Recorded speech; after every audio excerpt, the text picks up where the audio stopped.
Hi, it's the 6th of October, plenty of news, let's get right into it. First one's all about food.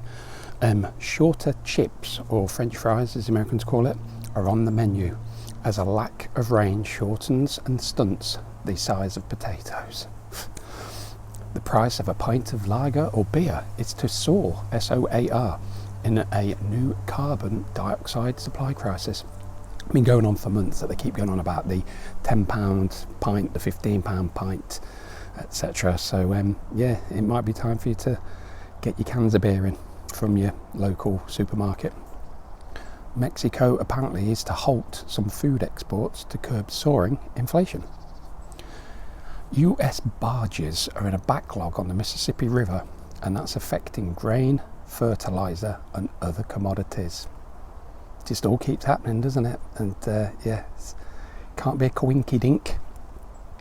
JBS closes a US plant-based meat unit as no one wants to buy it. Yippee. Water pressure on UK farming remains high as the drought continues. Now that's a bit weird because for the last 8 weeks where I live it has constantly rained. So there you go. Right, energy. Bangladesh has blackouts as their national grid begins to collapse. Ofgem, the UK energy regulator, warns of significant risk of gas shortages and blackout plans. They've been telling you all about this all year, so they've got to condition you to accept it.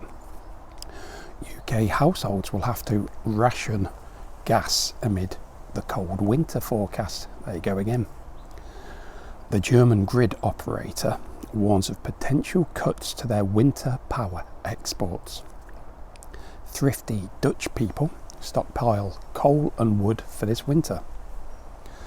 Europeans must, emphasis on must, lower thermostats to prepare for the Ruskies turning off the gas supplies. So all that has been conditioned to everybody for the last 9 months. Money now.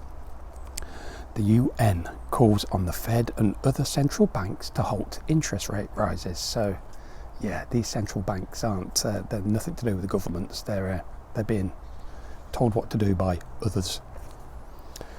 Lebanese depositors storm 4 banks to get their money out. So that's happening quite a bit. So when will that spread? The Bank of International Settlements claims a success in the multi-central bank digital currency cross-border payment pilots. Been saying all year they're there waiting for the financial event and that will come out as a solution. SWIFT sets out a blueprint for the CBDC network. There you go again. Italy is ramping up surveillance of underwater cables.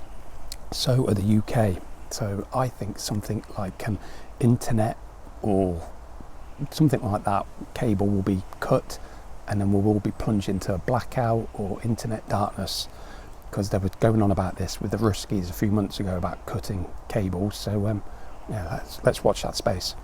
So now the dystopia, robots and AI. John Deere, the tractor company, plans to build a world of fully autonomous farming by 2030. Now I did check the WEF site and I couldn't find them as partners, so I found that a little bit strange as to what they're doing, because usually when these companies are doing this sort of thing, they're normally partnered with that famous 3-letter agency. People are getting a bad feeling about Amazon Astro's security dog. Sold as a family member and a pet monitor, but it'll be surveilling you and you'll pay for the privilege. And finally, Korea expands airport check-ins with a palm vein biometric. And apparently banks were also in the pilot as well. So just another day, another load of dystopia coming in. And yeah, we can't accept this. So please pass on to as many as you can. See you on the next one.